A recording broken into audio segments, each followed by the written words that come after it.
Hi, my name is Dawna, and I'm an interior designer here on the Sunshine Coast.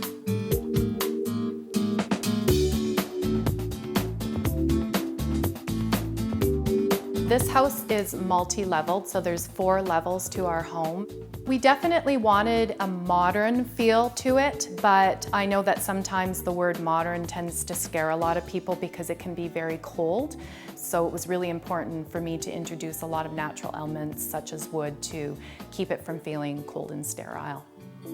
The walls are clad in a V-joint paneling, and to keep it really modern, I've decided to go ahead and paint it Benjamin Moore Simply White.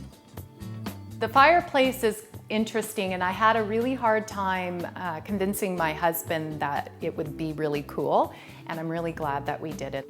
I really was trying to search for something that was different, so that's why we chose the metal, and I love it. And it's such a focal point as well too when you come into the room. In the dining room, I have a vintage buffet that's very sort of mid-century modern. So that was my hit of wood. It's the perfect piece, and it really adds a lot of warmth. The dining room table was built by my husband to my specs, and I love this piece. I can imagine never parting with it. I didn't want the conventional hanging rod for drapes. It's a modern home, so I wanted to make sure I kept with that theme. So my husband went to the local hardware store and bought this turn cable and buckles, and gives it that bit of industrial feel. And then I just clip them on with the clips that you say buy at IKEA, and we have the softness of the drapes, but without it being, you know, a permanent fixture. I can easily change it when I want to.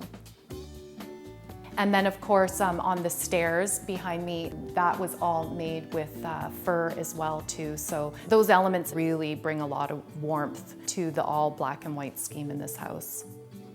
I adore contrast, so black and white does that for me, but it's still neutral enough that I can throw in any color I want to at any point in time and really mix it up.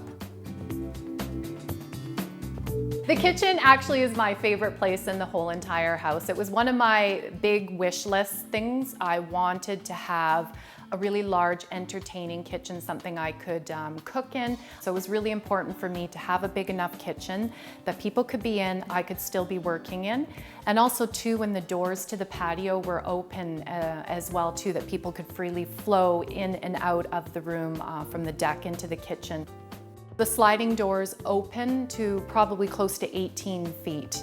And I think it was really important to spend the bulk of our money in this house on the doors. I think when you have a modern home, in order to create that indoor-outdoor space, I think that's really important.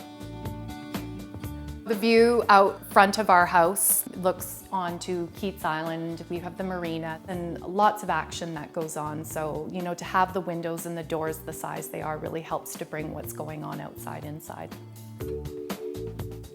This time I chose to do dark countertops on a dark cabinet rather than having the contrast of the two, which is not something you see a lot of. Behind the stove, rather than just having a smooth stainless steel panel, I've gone ahead and done 1x1 stainless steel tile. It is incredible. It doesn't show splatter or the mess. You get the texture of it, and at nighttime when the light hits it, it's unbelievable. The concrete sort of came as a bit of an afterthought. The idea was to tile it, but we sort of decided along the way to just pour the concrete and have it finished, and I love it. And it did start to crack, and I was really sad about that, but now I can't even imagine having this floor without the cracks. It just adds warmth and character, I think, to the home as well. The main bathroom, it's small, but it's really functional, and we've always had these little alcoves in our bathroom because I love to display things. So we added the wood shelves in there, again, to add the warmth, because again, we've got the gray tile and the gray walls and the gray cabinets.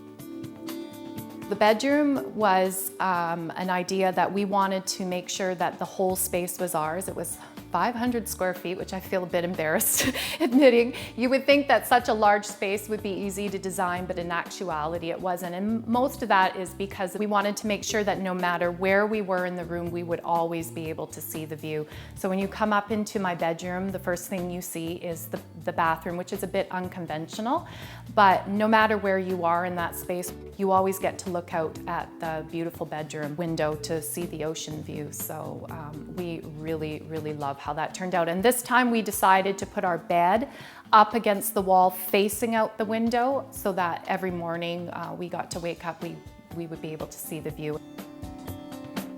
My husband and I have built many different styles of homes. We've sort of ran the gamut in the styles from traditional to West Coast. This is the first time that we've ever done modern together, and I can't see us ever not doing modern again in the future. We love it so much.